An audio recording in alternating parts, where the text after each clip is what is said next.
అమరావతి పునర్నిర్మాణానికి సంబంధించి ప్రధాని రాక కోసం పూర్తి ఏర్పాట్లు అయితే ఇప్పటికే పూర్తయ్యాయి. అయితే మధ్యాహ్నం సమయానికి ప్రధాని మోదీ వచ్చే సమయానికి పూర్తి స్థాయిలో ఏర్పాట్లు చేయడంతో పాటు ఓవరాల్గా కలెక్టర్ గారి సమక్షంలో ఓవరాల్గా మానిటర్ అనేది జరుగుతుంది. మోదీ రాక కోసం వస్తున్నటువంటి వారందరి కోసం ఫుడ్ ఏర్పాట్లు కావచ్చు, ఓవరాల్ ఏర్పాట్లు అక్కడ సభా ప్రాంగణానికి సంబంధించిన ఏర్పాట్లు కావచ్చు దగ్గరుండి పర్యవేక్షిస్తున్నారు సార్. సో ఎలాంటి మానిటరింగ్ జరుగుతుంది, ఏమేమి కార్యక్రమాలు అనేవి ఇక్కడ జరుగుతున్నాయి సార్? గౌరవ ప్రైమ్ మినిస్టర్ గారి ప్రోగ్రామ్ అమరావతి రీస్టార్ట్, అమరావతి పునర్నిర్మాణానికి వస్తున్నారు పునఃప్రారంభానికి. సో ఆ ప్రోగ్రామ్కి ఎన్టీఆర్ డిస్టిక్ నుంచి మొబిలైజేషన్, అలాగే విఐఎస్ ప్రోటోకాల్, సో అట్లాగే ఫుడ్ అండ్ ట్రాన్సిట్ అరేంజ్మెంట్స్, ఇవి మూడు మేము ముఖ్యంగా చూస్తున్నాము. మన జిల్లా నుంచి 50,000 మంది మొబిలైజేషన్ విత్ బస్సెస్ అలాగే ట్రాన్స్పోర్టేషన్ పెడుతూ ఉన్నాము. అట్లాగే ప్రోటోకాల్ ఏదైతే విఐపీస్ వస్తున్నారు బయట నుంచి దాదాపుగా 62 మంది ఇంటర్నేషనల్ లెవెల్ విఐపీస్ వస్తున్నారు. లైక్ ఐబీఎం వైస్ చైర్పర్సన్ అయితేనేంటి, అట్లాగే వరల్డ్ బ్యాంక్ వాళ్ళు అయితేనేంటి, అట్లాగే ఏషియన్ డెవలప్మెంట్ బ్యాంక్ వాళ్ళు, వీళ్ళందరినీ ప్రోటోకాల్ ఇక్కడి నుంచి చూసుకోవడం జరుగుతుంది. స్టేట్ లెవెల్ టీము అలాగే డిస్ట్రిక్ట్ లెవెల్ టీము ఇక్కడి నుంచే కోఆర్డినేట్ చేస్తూ ఉన్నాము. ఇంకా మొబిలైజేషన్ వరకు వస్తే ఇప్పుడు 10 గంటలకి ఇప్పుడు ఆల్రెడీ ఒక 450 బస్ బయలుదేరి ఉన్నాయి.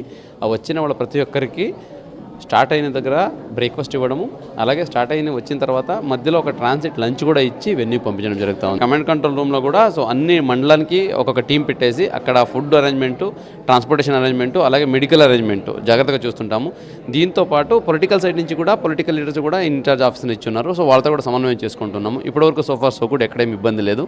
మొబిలైజేషన్ బాగా జరుగుతూ ఉంది. ట్రాన్సిట్ పాయింట్లో ఫుడ్ అలాగే బ్రేక్ఫాస్ట్ అని ఇస్తున్నాము. సో ట్రాఫిక్ కూడా అన్ని చక్కగా ఇక్కడి నుంచే త్రూ డ్రోన్ కూడా మానిటర్ చేస్తున్నాము. ఎక్కడ ట్రాఫిక్ ఇబ్బంది కూడా లేదు.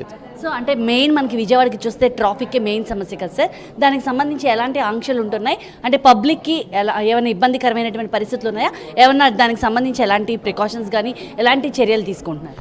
అదే విజయవాడ నగరం వరకు మనం చేస్తూ ఉండేది ఇప్పుడు ఒక స్టేట్ లెవెల్ ప్రోగ్రామ్ వేరు గౌరవ ప్రైమ్ మినిస్టర్ గారే వస్తున్నారు కాబట్టి మన జిల్లాకి అన్ని జిల్లాల నుంచి కూడా బస్సులు వస్తున్నాయి. ఇప్పుడు స్టార్టింగ్ ఫ్రమ్ విశాఖపట్నం, శ్రీకాకుళం, విజయనగరం నుంచి కూడా బస్సులు మన జిల్లాలో వెళ్తున్నాయి. కాబట్టి లోకల్ విజయవాడ వాసులకి నా రిక్వెస్ట్ ఏంటంటే వీళ్ళంత వరకు అన్నెసరీ మూమెంట్స్ ఏమైనా ఉంటే దాన్ని కొంచెం ఈ రోజు వరకు ఆపుకోండి అని రిక్వెస్ట్ చేస్తున్నాను. బికాజ్ బయట నుంచి వచ్చే వాళ్ళకి ట్రాఫిక్ ఇబ్బంది అవ్వకూడదు.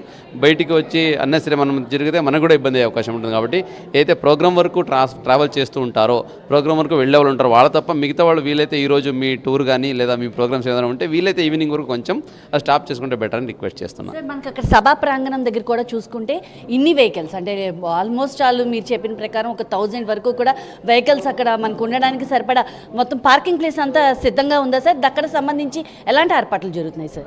స్టేట్ నుంచి వచ్చిన అప్డేట్ ప్రకారంగా నిన్న ఈ గ్రూప్ ఆఫ్ మినిస్టర్ కూడా రివ్యూ చేసి ఉన్నారు. సో దాంట్లో నేను కూడా ఉన్నాను. దాదాపుగా 300 ఎకరాలు పార్కింగ్ కోసం అక్కడ నియమించడం జరిగింది.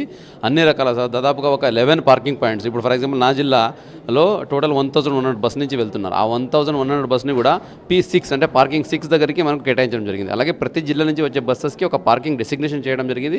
అక్కడ ఎక్కడి నుంచి వెళ్ళాలని రూట్ మ్యాప్ ఇవ్వడం జరిగింది, లొకేషన్ ఇవ్వడం జరిగింది, రూట్ ఆఫీస్ని పెట్టడం జరిగింది. ప్రతిదీ అంటే చాలా మైక్రో లెవెల్ ప్లానింగ్ జరిగింది. ఒక్క బస్సు అంటే we can trace each and every bus ఎక్కడ ఉంది, ఎక్కడికి వెళ్ళాలి, ఎక్కడ స్టాప్ చేయాలని కూడా తెలుస్తుంది అనమాట. అంత డీటెయిల్గా group of ministers, state level officers అందరినీ పెట్టి కోఆర్డినేట్ చేసుకున్నారు. కాబట్టి ఎక్కడ ఇప్పటివరకు చూడండి, నేను కూడా మార్నింగ్ చూస్తున్నాను, every bus I can track ఎక్కడ ఉంది, ఎక్కడికి వెళ్ళాలి, ఈవెన్ డ్రైవర్కి అక్కడ ఇన్ఛార్జెస్కి కూడా తెలుసు అనమాట. సో అంత డీటెయిల్గా ఇవ్వడం జరిగింది, ఎక్కడ ఇబ్బంది లేదు. ఓవరాల్గా అయితే మాత్రం ఇక్కడ నుంచి కంట్రోల్ కమాండ్స్ మొత్తం కూడా ఇక్కడ ఆపరేటింగ్ అయితే సిస్టమ్ నడుస్తుంది. కెమెరా పర్సన్ సుబ్బుతో లీలా, ఏబిఎన్ ఆంధ్రజ్యోతి, జిల్లా కలెక్టరేట్ కార్యాలయం నుండి. చిన్న విరామం తీసుకుందాం, చూస్తూనే ఉండండి ఏబిఎన్. పాలు పంచుకునే అదృష్టం అతనికి లేదు. అతను దురదృష్టవంతుడు. ఆ దురదృష్టం